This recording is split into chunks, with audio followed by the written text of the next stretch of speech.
Salut à tous et bienvenue dans votre revue de presse sur Ala Madrid Actu. Aujourd'hui, direction l'Espagne avec la une du quotidien Marca et le gros titre est sans appel. Del sofá gris al 11.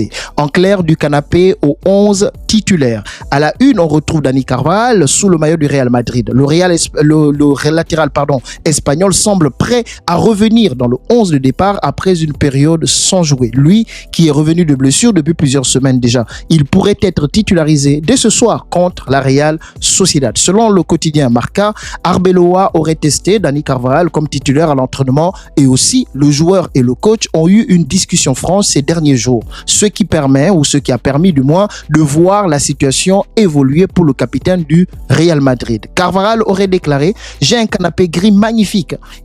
On s'est assis et on a parlé ». Autrement dit, mise au point entre les deux hommes, dialogue et possible retour en grâce du capitaine du Real Madrid. Objectif pour le Real Madrid ce soir, aller chercher une victoire symbolique, la 1000e en Liga selon le journal AS, mais pas que. Il faudrait également gagner le match ce soir. Oui, ce soir à 21h, choc au sommet. Le Real contre la Real Sociedad. Une rencontre importante pour la course au titre. Le Real est toujours à une longueur derrière le FC Barcelone au classement. Il faudra impérativement gagner pour les Madrilènes afin de rester au contact du club catalan qui lui va se déplacer sur la pelouse de Girona le lundi à partir de 21h et cette victoire permettra de mettre la pression sur le club catalan qui, pendant cette semaine, donc au jeudi dernier, a perdu 4-0 sur la pelouse de l'Atlético Madrid lors de la demi-finale de la Coupe du Roi. À la une du quotidien AS, l'accent est également mis sur ce match, sur cette rencontre qui ici est appelée El Partido del Año, c'est-à-dire le match de l'année. Pourquoi ce titre? Parce que ce sont tout simplement les deux meilleures équipes de la Liga en ce début d'année 2026. C'est le choc de cette 24e journée de Liga. Kylian Mbappé, initialement incertain en début de semaine pour cette rencontre, sera bien présent. Et aussi, il faudra noter le retour dans l'équipe de Vinicius Junior qui était suspendu le week-end dernier et donc qui avait raté le match contre Valence. Ayant purgé sa suspension, l'attaquant brésilien sera bien sûr présent ce soir pour affronter ou pour recevoir la Real Sociedad au Santiago Bernabéu. Le journal évoque également la possible titularisation de Carvajal, comme il a déjà été dit dans le quotidien Marca précédemment évoqué. Mais attention, le quotidien souligne aussi l'effet Matarazzo qui commence à faire peur à la capitale. Mais qui est donc Matarazzo? Matarazzo, c'est le coach de la Real Sociedad qui est arrivé sur le banc de la Real Sociedad, oui, lors de cet hiver, donc en décembre. Il est arrivé et a su insuffler à cette équipe un nouvel élan qui se traduit par une série de 6 matchs invaincus en championnat, tout en ayant affronté dans ces 6 matchs le FC Barcelone et l'Atlético Madrid. Le Real Madrid est prévenu. Côté du Barça, l'ambiance est plus tendue. La Porta s'en prend violemment au VAR après ces derniers incidents d'arbitrage. Rien n'est innocent, dit-il. On rappelle que le FC Barcelone a perdu ce jeudi en demi-finale aller de la Coupe du Roi contre l'Atlético de Madrid sur le score de 4-0. À la fin de cette rencontre, le vestiaire barcelonais s'était déjà plaint de l'arbitrage. Alors dites-moi en commentaire, Carvajal mérite-t-il de retrouver sa place de titulaire devant Trent, qui est de retour aussi de blessure et qui a joué quelques minutes contre Valence? Ou encore, une autre question pour vous, le Real peut-il continuer sur sa lancée ce soir, c'est-à-dire gagner son match, mettre la pression sur le FC Barcelone?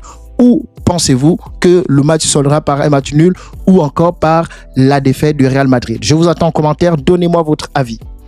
Kylian Mbappé, qui était annoncé incertain en début de semaine pour le match de ce soir, sera finalement disponible. L'attaquant français est l'arme fatale de l'attaque madrilène. Sur les 6 derniers matchs, il a marqué au moins un but. Sa présence est un atout indéniable pour le Real Madrid ce soir face à la Real Sociedad. Arda Güler est à 1 minute d'égaler le temps de jeu qu'il a eu sur l'intégralité de la saison dernière avec le Real Madrid, ce qui prouve à suffisance l'importance que prend ce joueur au sein de l'équipe. Les statistiques parlent pour lui. 0,34 passes décisives attendues et 2,94 occasions créées par match, ce qui le place en tête des 452 milieux de terrain des 5 grands championnats, toutes compétitions confondus. Arbeloa veut donc faire de lui le métronome de son équipe, celui par qui le jeu passe, en mettant derrière lui des milieux de terrain qui sont capables de travailler à sa place et le laisser lui gérer la créativité, la distribution du ballon, du jeu. On voit très bien qu'il a déjà pu créer une bonne relation avec Kylian Mbappé lors de la première partie de saison. Le coach espagnol du Real Madrid, Álvaro Arbeloa, veut que chaque joueur joue à son poste de prédilection. Il a décidé d'instaurer Tchouaméni et Valverde comme des piliers de l'entrejeu, ce qui pourrait apporter de l'activité et de la solidité dans ce milieu de terrain. On nous dit également que Federico Valverde pourrait être laissé au repos ce soir contre la Real Sociedad en prévision du match de barrage en Ligue des Champions contre Benfica mardi prochain à 21h du côté de Lisbonne. À mon avis, le match de ce soir est tout aussi important. Je pense qu'il jouera d'entrée et si le match se déroule très bien, il pourra potentiellement sortir pour se reposer avant le match de mardi soir contre le Benfica. Côté transfert, Ibrahima Konaté, pressenti au Real Madrid la saison prochaine, est toujours en négociation avec le Liverpool pour sa prolongation de contrat. On rappelle qu'il sera libre en cette fin de saison et s'il ne prolonge pas avec Liverpool, le Real pourrait se positionner pour l'accueillir libre cet été et ainsi renforcer sa défense centrale. Le Real a déjà essuyé un échec avec Upamecano qui était dans la même situation contractuelle que Konaté et qui était annoncé arrivé libre au Real Madrid l'été prochain, a prolongé jusqu'en 2030 avec le Bayern Munich il y a de cela quelques heures, en espérant que pour le Real, que cela ne se répète pas avec Ibrahima Konaté.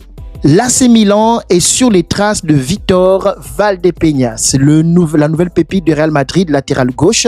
L'AC Milan suit de très près l'évolution de Victor Valdepeñas. Le Real, de son côté, a réagi promptement après son éclosion en équipe première en révalorisant son contrat et en augmentant considérablement le montant de sa clause libératoire. Toutes les transactions nécessiterait probablement une indemnité de transfert conséquente pour le Real Madrid. Donc le Real pourrait également exiger l'inclusion, comme il a l'habitude de le faire, d'une option de rachat ainsi que d'une clause de pourcentage à la revente, une stratégie devenue habituelle pour le club lors des départs de ces jeunes talents ces dernières années. Et hier encore, nous l'évoquions avec le cas d'Alex Jiménez qui a été vendu du côté de Bournemouth et par rapport à cela, le Real a récupéré 13 millions d'euros parce qu'il avait inclus une clause de revente dans le contrat d'Alex Jiménez. Merci de nous avoir regardés pour cette journée du 14 février. Pour ceux qui fêtent la Saint-Valentin, bonne fête à vous. Et pour les autres, je vous dis à la Madrid, Inadamas. On reste devant sa télé ce soir et on supporte l'équipe. N'oubliez pas de partager la vidéo, de liker et de mettre des commentaires. À la Madrid, Inadamas.